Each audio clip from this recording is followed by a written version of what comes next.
మీ బంగారం తాకట్టులో ఉందా? విడిపించలేకపోతున్నారా? అయితే ఆచారి గోల్డ్ కంపెనీని సంప్రదించండి.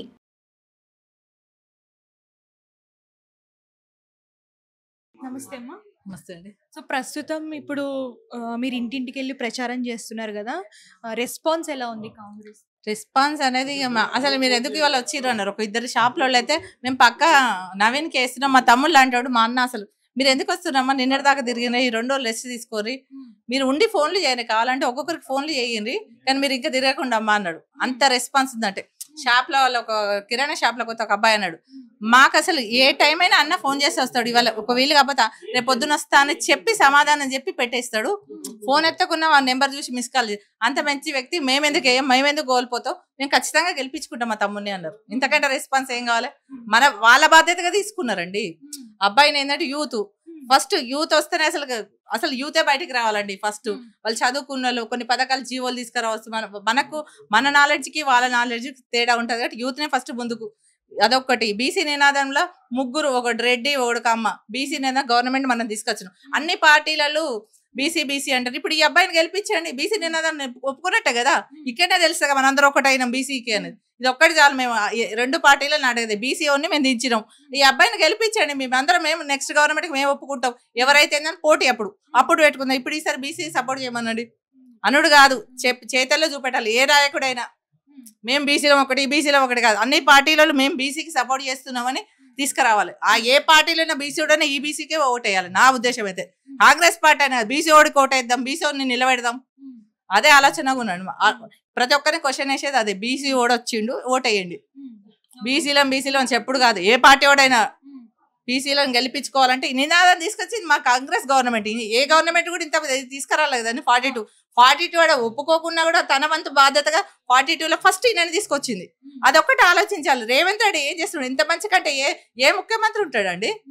మేము ఏమన్నా అంటే గవర్నమెంట్ పని చేయలేదు, పని చేస్తాడు. 10 ఏళ్ళు కేసీఆర్ గవర్నమెంట్ ఏం చేసింది? నేను దాన్ని ఉండ కదా. ఏ జీవో అయినా టైం పడుతుంది. ఇప్పుడు మా లేడీస్ కోసం అడుగుతున్నారు, లేడీస్కి అది చేయలేదు ఇది చేయలేదు. మాకెప్పుడు ఏం చేసిండు చెప్పినాక 10 సంవత్సరాలు మాకు కూడా టైం ఉంది. 3 ఏళ్ళ వరకు అవుతాం, నువ్వన్న 10 ఏళ్ళ వరకు, ఇంకా 3 ఏళ్ళ వరకు కంప్లీట్ చేస్తాం. మళ్ళీ 5 ఏళ్ళు కూడా మాకు వేసి రేవంత్ రెడ్డి ముఖ్యమంత్రి ఉంటాడు, అది గుర్తుపెట్టుకోండి. అంతకంటే చెప్పేది ఏం లేదు. మేము గెలుస్తున్నాం, కాకపోతే ఎక్కువ మెజార్టీ కోసం కొంచెం కష్టపడుతున్నాం. చింటింటే కాకుండా ఫోన్స్ ఎవరి వీళ్ళని బట్టి ఎవరి రిలేషన్ వాళ్ళని కాపాడుకుంటారు, ఫోన్లు చేసుకుంటున్నాం అంతే. కానీ బయట అయితే టాక్ కొంచెం డిఫరెంట్ గా ఉంది.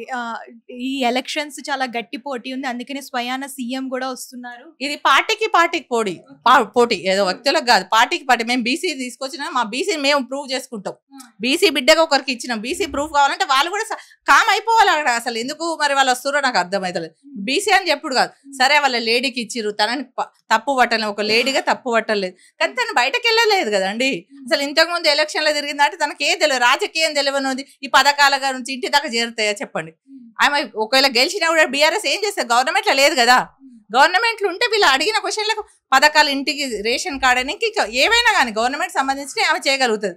బీఆర్ఎస్ ఇప్పుడు ఇన్ని రోజులు బీఆర్ఎస్ గోపీనాథ్ ఏం చేసిండు? ఇంట్లో మూసుకోవండికి ఆరోగ్యం బాగాలేక మళ్ళీ ఏమైందో హెల్త్ బాగా ఆయన ఇబ్బంది అయింది, కానీ ఏం చేయలేదు కదా. మళ్ళీ అలా భార్య చేంజ్ చేస్తుంది, అలా భర్తే చేయనోడు భార్య చేంజ్ చేస్తుంది.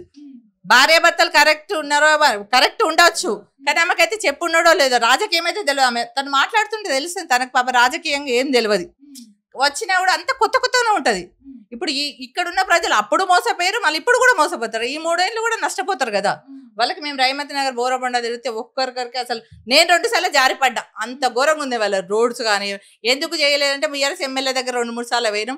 ఇంకా ఇంత కార్పొరేటర్ సిఎన్ రెడ్డి అన్న కొన్ని పనులు చేసిండు. మేము వచ్చినాక ఆయన కాంగ్రెస్లోకి వచ్చినాక పనులైనాయి, అప్పటిదాకా మా పనులే కాలే. ఇప్పుడు కొన్ని పనులు కార్పొరేట్ పరిధి వరకు ఉంటాయి. ఆయన ఎమ్మెల్యే దాకా పోవాలంటే ఇక్కడ ఎమ్మెల్యే లేడు, బీఆర్ఎస్ ఎమ్మెల్యేని కాదని ఆయన చేయలేడు కదా. కార్పొరేటర్ ఎమ్మెల్యే ఉంటేనే ఎమ్మెల్యే సీఎం దాకా పోగలుగుతాడు. ఇక్కడ ఎమ్మెల్యే కరెక్ట్ లేదు కాబట్టి పనులు అవుతలేవు. ఇక్కడ 80% మాస్ అండి, 20% ఇది కొంచెం రాజకీయంతో సంబంధం లేని వాళ్ళు ఉంటారు, వాళ్ళకు మనకు సంబంధం లేదు. ఈ మాసే మనకు అవసరం పడతారు, వాళ్ళకు మనం అవసరం పడతారు. సో జూబ్లీ హిల్స్ అంటే సినీ కార్మికులు ఎక్కువ ఉంటారు కదా, వాళ్ళ నుంచి రెస్పాన్స్ ఎలా? వాళ్ళ నుంచి అయితే అందరికంటే ఎక్కువ ఉన్నది. ఎందుకంటే వాళ్ళకు చాలా బాగా చేసిండు ఈ అన్న. పిల్లల చదువులు కానీ, హెల్త్ పరంగా కానీ, ప్రతిదీ సినిమాలో పెట్టించడం. అసలు వాళ్ళకి అసలు ఎంత చేసిండో మొత్తం వాళ్ళకు సర్వస్వం చేసిండు అండి. ఏ నాయకుడు వచ్చి ఏ లీడర్ వచ్చినా అండా అంటే ఏదంటే అది చేస్తాడు.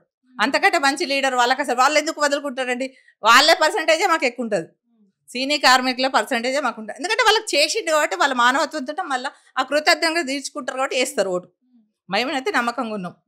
అంటే మళ్ళీ ఎలక్షన్స్ ఎందుకు ఏకగ్రీవంగా ఎన్నుకోవచ్చు కదా అని చెప్పేసి చాలా అయితే వస్తున్నాయి. ఇప్పుడు ఏకగ్రీవంగా ఆమెను ఎన్నుకోమంటారా మీరు?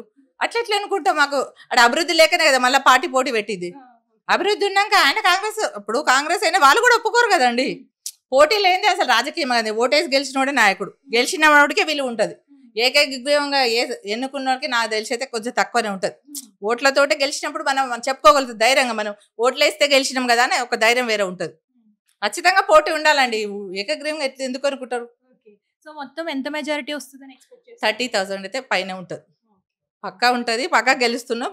10 సంవత్సరాలు మేమే, ఇంకా 3 ఏళ్ళు పాలిస్తాం. ఇంకా సో ఒకవేళ కాంగ్రెస్ గెలిస్తే అభివృద్ధి ఎలా చూడండి, చెప్పే ముందు చూసేవాళ్ళు చికెన్ బిర్యానీ వండుతున్నారు, తిన్నాక నువ్వే రిజల్ట్ చెప్పాలి కదా. ఇది కూడా అంతే. హాయ్ అండి, this is actor Suman. So వీటీవీని లైక్ చేయండి, షేర్ చేయండి, సబ్స్క్రైబ్ చేయండి.